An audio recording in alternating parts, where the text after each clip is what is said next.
Hey, shalom, brothers and sisters. Welcome back. I thank you again for joining me. Today I want to talk about the old deities of the Bible. I want to talk about the names. I'm not, honoring them or anything like that. They're just dumb idols. They don't exist. They're just, back then they were just stone, wood, paintings, whatever you want to call them. But anyways, I want to mention them because I think it's worth mentioning. It's part of history. We should learn from history and the do's and don'ts. Don't repeat the mistakes and learn from them and stay away from the mistakes, the bad things. And these, of course, are bad. I mean, by the commandments. And first one I'm going to go for is Istar. Istar, the nation was that worshipped them most was Canaan and Assyria, and it was a deity of love and fertility. You can find mentioned in Judges, chapter 2, verse 13, chapter 10, verse 6.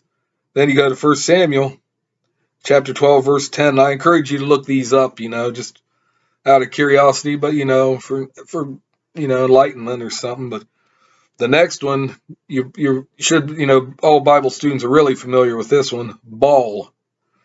Baal was you know, the Canaan and Phoenicians, they worshipped him, and the description is son of El and chief male deity of the Canaanite pantheon, deity of agriculture.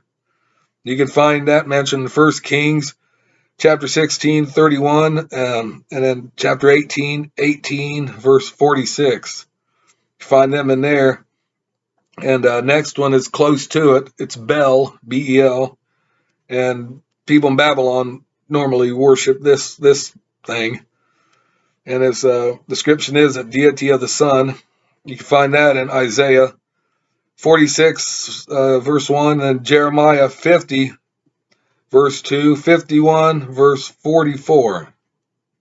And here's the next one is Chemosh. Chemosh, the Moabites worshipped him. And it's kind of, Chemosh may mean destroyer or subdue. It was represented by the body of a fish and a head of a man. You can find that in Numbers chapter 21, verses 29. Next one we're going to go to is Canaan, or Dagon. Dagon was worshipped by Babylonians, Assyrians, and Canaanites, or in the land of Canaan too. I mean, deity of grain. You can find that in Judges 16, verse 23, 1 Samuel chapter 5, verses 2 through 7. Next one is Marduk. And the nation that worshipped was Babylon, deity of water, vegetation, judgment, and magic. You can find reference to him in Jeremiah chapter 50, verse 2. Next one is the evil one that, Bible students should know, and it's Moloch. Moloch, the nations of Canaan, Phoenicia, and Ammon, they worshipped him, and worshippers sacrificed their children to the deity through fire. That's why, Yahweh would always say, don't put your children through the fire of these false idols or whatever. And you can find reference to that in Zephaniah chapter 1, verse 5, 1 Kings 11, verse 5 and 7 and 33 there. Next one is Nebo, and the Babylonians worshipped him. Deity of wisdom, literature, arts, and science. You find that in Isaiah 46, verse 1. Next one is Queen of Heaven. Canaan, the land of Canaan, they worshipped him. Female deity of the sky.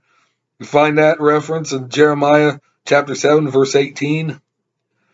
And the last one here is Tammuz, Adonis, Osiris, whatever you want to call them. Sumerians worship them, the deity of pasture, flock, and vegetation. It's mentioned in Ezekiel chapter 8, verse 14.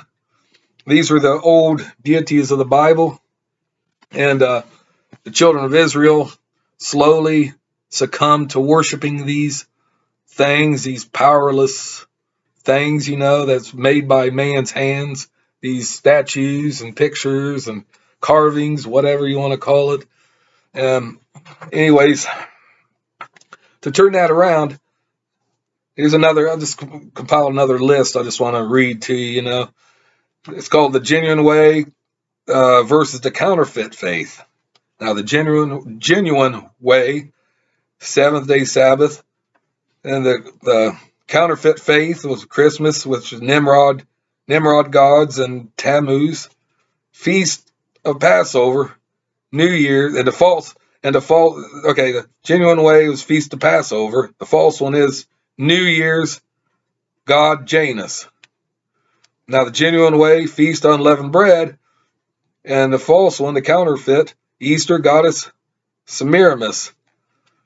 And the next one is the genuine way is Feast of Weeks, Pentecost, of course. The counterfeit one is Lent, god Tammuz, Lectern. Next one is Feast of Trumpets. And the counterfeit here, Halloween, Worship of the Dead. The next genuine way is Day of Atonement. The counterfeit faith is Valentine, God Cupid, Eros, Nimrod. Feast of Tabernacles. Now the counterfeit there is the first day of the week, Constantine. Now the genuine way, last great day. Counterfeit faith is lawlessness, Satan. Obey the law. And counterfeit way is law was abolished. And who says that? Law was abolished. Namely, the Protestants say that. And I don't know if I don't know where they get that logic. They just, what's in the scripture is in the scripture. We can't change it. We shouldn't add to or subtract or anything like that. But anyways, because scriptures are so great. I mean, it's a blessing that we've got them. I'm thankful that Yahweh preserved them through the centuries, and even though man did tamper with them a little bit, but he did preserve them for his children and mankind in general, of course. But the scriptures, man, are such a blessing. And I just want to read something here. I just want to read one last thing in closing. Written on inside of a renowned Christian author, John Bunyan's Bible, were these words: "This book will keep you from sin, or sin will keep you from this book." That's the quote right there. And just think about that for a moment. But anyways, I'm going to leave you with that. And I thank you again for watching my videos. And if you haven't watched, other videos, please watch them and comment below. Let me know what you think. Hit that like button, notification bell, and subscribe to me. I'm going to get more content out. And as always, I thank you again for joining me. Till next time, peace out and shalom.